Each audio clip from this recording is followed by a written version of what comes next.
नमस्कार, मैं अभिषेक उपाध्याय। आप देख रहे हैं टॉप सीक्रेट। आरओ पीसीएस की तैयारी कर रहे प्रतियोगियों पर लाठी चार्ज करने वाली पुलिस, ये तस्वीर जरूर देखे। 69,000 शिक्षक भर्ती के ओबीसी अभ्यर्थियों के आंदोलन पर लाठीचार्ज करने वाली पुलिस इस वीडियो को बार बार देखे। वो इसलिए इस वीडियो को देखे कि ये जो छात्र हैं, ये जो प्रतियोगी हैं, ये जो अभ्यर्थी हैं, इनकी जो तकलीफ है, इनकी जो पीड़ा है, इनका जो दुख है, इनकी जो निराशा है, वो सारी निराशा आह बन करके यूपी पुलिस से एक सवाल पूछ रही है कि इस तस्वीर को देखा क्या। और ये तस्वीर है केंद्र सरकार में मंत्री अनुप्रिया पटेल की तस्वीर। मामला है मिर्जापुर का। ये वही वेब सीरीज वाला मिर्जापुर जो कि ऐसा लग रहा है कि वेब सीरीज से उतर करके वास्तविक जीवन में उतर आया हो, वही मिर्जापुर। और अनुप्रिया पटेल इस तस्वीर में जो मैं आपको दिखाने जा रहा हूं, बेहद ही तमतमाई हुई, गुस्से से लाल दिखाई पड़ेंगी। ऐसा लग रहा है जैसे अनुप्रिया पटेल का सब्र जवाब दे गया है और उनको समझ में नहीं आ रहा है कि क्या बोले और क्या रोक लें। बुरी तरह भड़की हुई इस यूपी पुलिस पर, उसी यूपी पुलिस पर जो कुछ दिनों पहले जो आरओ के जो प्रतियोगी हैं, जिनका काम सिर्फ अपना भविष्य संवारने के लिए छोटे छोटे कमरों में, किराए के कमरों में तैयारियां करना है, जो अपना हक, अपने हुकूक के लिए लोक सेवा आयोग यूपी के सामने इकट्ठा हुए थे, वहां उनको लाठियों से नवाजा गया था। तो अनुप्रिया पटेल बेहद गुस्से में दिख रही हैं और मैं आपको ये जरूर बताऊंगा ये पूरा वाकया क्या है। मैं आपको ये बताऊंगा कि आखिरकार एक केंद्रीय मंत्री को, वो मंत्री जो केंद्र और राज्य दोनों जगहों पर बीजेपी की सहयोगी है, जो दोनों जगहों पर बीजेपी की सरकार का हिस्सा है, वो आखिरकार यूपी पुलिस पर इतनी भड़की क्यों हैं और आखिर इतनी असहाय, इतनी लाचार क्यों दिख रही हैं। क्या है योगी राज में पुलिस का हाल, क्या है योगी राज में कानून व्यवस्था की तस्वीर। तो पहली तस्वीर देखिए और इस तस्वीर में आप देखेंगे, मैं पहले हल्का सा आपको इसका ट्रेलर बता दूं कि अनुप्रिया पटेल गुस्से में लाल होकर के, एक अस्पताल का सीन है, सरकारी अस्पताल का, वहां बैठी हैं, बगल में एक व्यक्ति खून से लथपथ है, इधर उनके बगल में पुलिस वाले खड़े हैं और वो पूछ रही हैं कि ये क्या हो रहा है, ये गुंडागर्दी हो रही है, ये तमाशा हो रहा है, किसी की लड़की को उठाकर ले जा रहे हैं, आप लोग तमाशा देख रहे हैं। अनुप्रिया पटेल के शब्दों में सुनिए कि वो क्या कह रही हैं। तो आप लोगों ने अभी तक किया क्या? घटना कितने बजे की है कल रात को बेटा? 9 बजे। मतलब 24 घंटे तो होने वाले हैं। अभी तक क्या हुआ?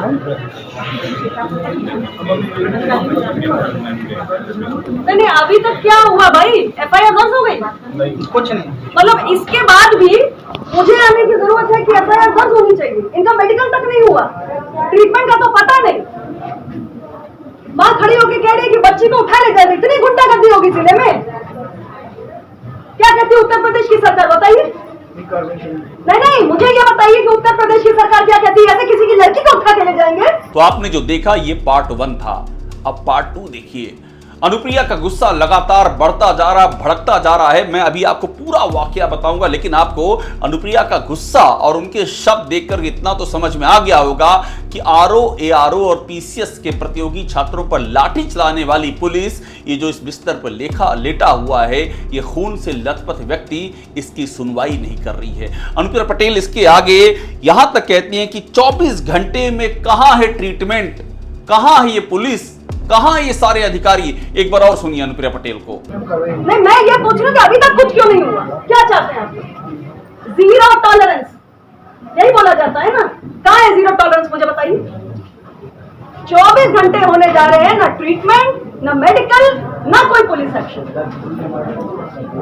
और इसके बाद तो अनुप्रिया पटेल वो बात कहती हैं जो कि योगी राज में पुलिस की, मैं अगर कहूं कि कलई खोलने वाली बात है, तो इसमें कोई अतिशयोक्ति नहीं होगी। आप सोचिए, केंद्रीय मंत्री को इन शब्दों का प्रयोग करना पड़ता उस पुलिस के लिए जो अभी इसलिए चर्चा में थी कि 20,000 बच्चे जो अपने हक हुकूक के लिए प्रयागराज की सड़कों पर थे, उनके ऊपर वो लाठीचार्ज कर रही थी, उनको धकिया रही थी, उनको धमकाने का आरोप जिस पे लगा था, उनको गिरफ्तार करके जेल ले जाने का जो तस्वीर सामने आई थी, उस पुलिस के बारे में अनुप्रिया यहां तक कह रही हैं कि कोई मार दिया जाए, किसी की बिटिया उठा ली जाए तब कार्रवाई होगी। और इसके आगे वो कहती हैं कि विंध्याचल में ड्रग बिकवाने से फुर्सत नहीं है। सोचिए और देखिए इस तस्वीर को। क्योंकि विंध्याचल में ड्रग्स बिकवाने में फुर्सत नहीं है ना। कोई आदमी मार दिया जाए, किसी की बिटिया उठा ली जाए, क्या कर रहे हैं आप भाई? मेरे आने के बाद तो आप आ रहे हैं, मेरे आने के बाद आप आ रहे हैं, क्या हो रहा भाई? क्या जिम्मेदारी आपकी बता दीजिए मुझे, आप सबकी क्या जिम्मेदारी है जरा मुझे एक्सप्लेन कर दीजिए। तो विंध्याचल में ड्रग बिकवाने से फुर्सत नहीं है।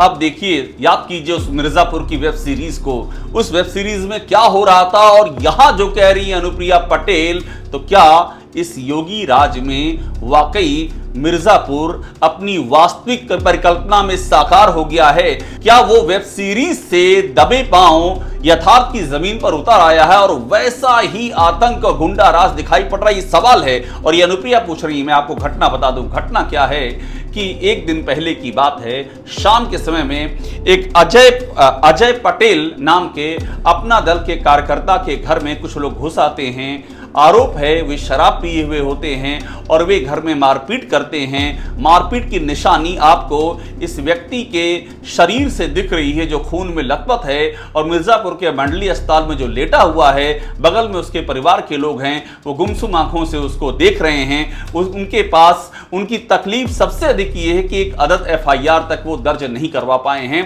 तो आरोप है कि ये लोग जो घर में घुस आते हैं, ये मारपीट करते हैं, लोहे की राड से मारते हैं और ऐसा मारते हैं कि माँ और पिता मैं क्यों कह रहा हूं अभी ये भी आपको समझाऊंगा, ये दोनों बेहोश हो जाते हैं। और जो बच्ची होती है, आरोप है उसको उठाकर ले जाने की कोशिश की जाती है, वो वहां से भाग करके पड़ोसी के यहाँ चली जाती है। मैंने कहा माँ और पिता, और मैंने ये माँ और पिता इसलिए कहा क्योंकि आप पहले उस बच्ची की जुबानी सुन लीजिए। ये नाबालिग बच्ची है, इसकी शक्ल हम आपको नहीं दिखा सकते, लेकिन इसकी आवाज जरूर सुनवाएंगे। इससे आपको समझ में आएगा कि अनुप्रिया पटेल इतना ज्यादा गुस्से में लाल क्यों थी और योगी राज की पुलिस के नाक के नीचे, उसके डंडे के नीचे किस तरह की गतिविधियां हो रही हैं। उसकी एक तस्वीर तो इस बच्ची की जुबानी सुनिए कि आखिरकार घर में हुआ क्या था और अनुप्रिया गुस्से में इतनी लाल क्यों हैं। मेरे घर में आए थे वो लोग दारू पीने के लिए। फिर मेरे पापा जब उन लोग को रोके तो मना किए, तो वो लोग चले गए बजरंगबली पे, वहाँ से पी के आए, मेरे घर में घुस गए।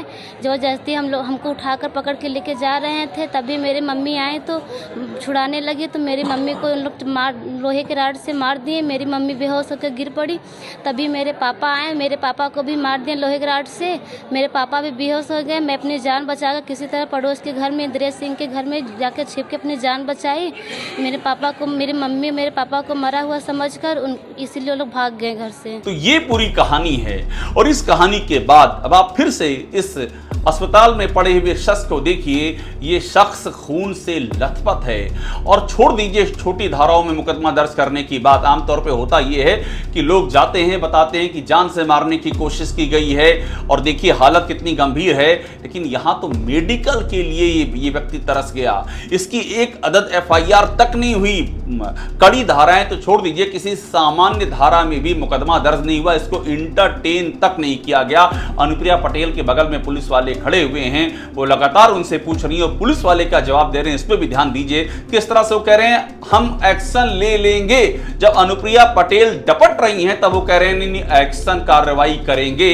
मानो कार्रवाई करना ये इस पीड़ित का अधिकार नहीं है, ये उन पुलिस वालों का एहसान है जो केंद्रीय मंत्री के कहने पर अब वो करने को तैयार हैं। सुनिए पुलिस वाले किस तरह से अनुप्रिया की बातों का जवाब देते हैं।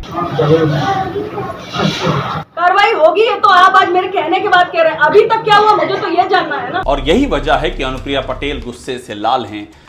वो उसके बाद इस हॉस्पिटल से बाहर निकलती हैं और जो मीडिया को बाइट देती हैं वो बाइट सीधा सीधा यूपी के सीएम योगी आदित्यनाथ के लिए संदेश है। वो एड्रेस तो कर रही मीडिया को, लेकिन कंधा पुलिस का है और निशाना सीधे यूपी के सीएम योगी आदित्यनाथ पर है, क्योंकि जो वो बातें कर रही हैं वो बातें बताती हैं कि यूपी में पुलिस का क्या हाल है। और यूपी में चूंकि जो गृह विभाग है वो सीधा सीएम के अंडर में है। यूपी के इस मामले में बड़ी तारीफ की जाती रही है कि वहां पर कानून व्यवस्था सबसे बड़ा, सबसे मजबूत हथियार है योगी सरकार का, और उसकी हकीकत अनुप्रिया पटेल सरेआम बयां कर रही हैं। अनुप्रिया पटेल यहां तक कहती हैं गुस्से में लाल होकर कि 2 घंटे में अगर एफआईआर नहीं हुई तो यह मुख्यमंत्री तक मामला जाएगा।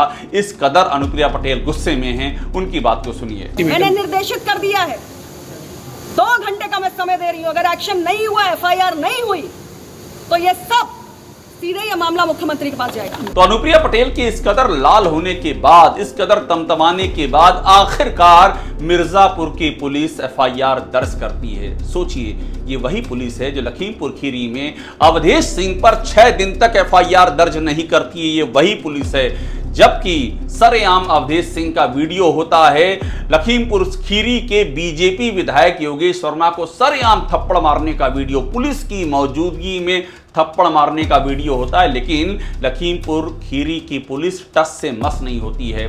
योगेश वर्मा लखीमपुर खीरी से लेकर के लखनऊ तक के चक्कर लगाते हैं, वो सीएम ऑफिस जाते हैं, वो होम यानी कि गृह विभाग के दफ्तर जाते हैं, वो सूचना के अधिकारियों से मिलते हैं, लेकिन कोई कहीं भी उनकी सुनवाई नहीं होती और अल्टीमेटली संगठन को इंटरवीन करना पड़ता है। संगठन अवधेश सिंह को और उनकी पत्नी पुष्पा सिंह व उनके सहयोगियों को पार्टी से बाहर कर देता है। दबाव बढ़ जाता है और आखिरकार दबाव ज्यादा बढ़ने पर और संगठन के द्वारा कार्रवाई कर आईना दिखा देने के बाद जाकर के इंस्ट्रक्शन मिलता है, और उस इंस्ट्रक्शन के बाद लखीमपुर खीरी की पुलिस 6 दिन बाद एक विधायक को सरेआम थप्पड़ मारने की एफआईआर दर्ज करती है। और वो भी तब जब इस बीच में बाकायदा करणी सेना एक कार्यक्रम का आयोजन करती है। वहां पर अवधेश सिंह जाते हैं और वहां नारे लगते हैं, देखो देखो कौन आया, शेर आया, शेर आया। ये है यूपी की कानून और व्यवस्था की तस्वीर। अब आप सोचिए, इन सब के बीच में जब प्रयागराज में प्रतियोगी छात्र अपनी जायज मांगों के लिए धरना देते हैं, आंदोलन करते हैं, तो यही पुलिस मीडिया के कैमरों के सामने लाठी मारती हुई नजर आती है। यही पुलिस उन्हें धकियाती हुई नजर आती है, यही पुलिस उन्हें धमकाते हुए नजर आती है। वहां पर पुलिस की कार्रवाई में कोई हीला हवाली नहीं होती है। ना वहां 6 दिन लगते हैं, ना वहां 24 घंटे लगते हैं, ना वहां किसी से पूछने की जरूरत होती है। वहां उठ जाती हैं पुलिस की लाठियां, बाकायदा लाठी चार्ज होता है, एफआईआर भी होती है और छात्र गिरफ्तार करके जेल भी भेज दिए जाते हैं। ये है यूपी में पुलिसिंग की तस्वीर। अनुप्रिया पटेल ने इस यूपी की कानून व्यवस्था की एक बेहद ही कड़वी सच्चाई सामने रख दी है। वे सरकार का हिस्सा हैं, केंद्र सरकार का हिस्सा हैं, एनडीए का अहम हिस्सा हैं। लखनऊ से लेकर के दिल्ली तक अपना दल की सरकार में अहम भागीदारी है। ऐसे में अनुप्रिया ने जो सवाल उठाया है वो सवाल योगी सरकार के कान में नश्तर की तरह चुभेगा, इसमें कोई दो राय नहीं है। वो सवाल एक बड़े बहस का विषय बनेगा और सवाल आखिर में इसी बात से जुड़ेगा कि कुछ दिनों पहले प्रयागराज में छात्रों पर लाठी चलाने वाली पुलिस आखिरकार क्या इतनी बेलगाम हो गई है कि केंद्रीय मंत्री को बाकायदा मौके पर पहुंच करके पहले गुजारिश करनी पड़े और उसके बाद गुस्सा निकालना पड़े और उसके बाद जाकर के पुलिस एफआईआर दर्ज करे। यूपी की कानून व्यवस्था को हुआ क्या है, ये सवाल लगातार सिर उठा रहा है और इस सवाल से जुड़े तमाम पहलुओं की हम लगातार तफ्तीश करते रहेंगे और जो यथार्थ है, जो सही जानकारी है, जो जमीनी सच्चाई है, वो हम आपके सामने रखेंगे। टॉप सीक्रेट को देखते रहिए, लाइक कीजिए, सब्सक्राइब कीजिए, बेल आइकन दबाइए और यहां वो सारी खबरें आपको मिलेंगी जो जमीन से जुड़ी हैं, सच्चाई के नजदीक हैं और जो सिर्फ यहीं मिलेंगी।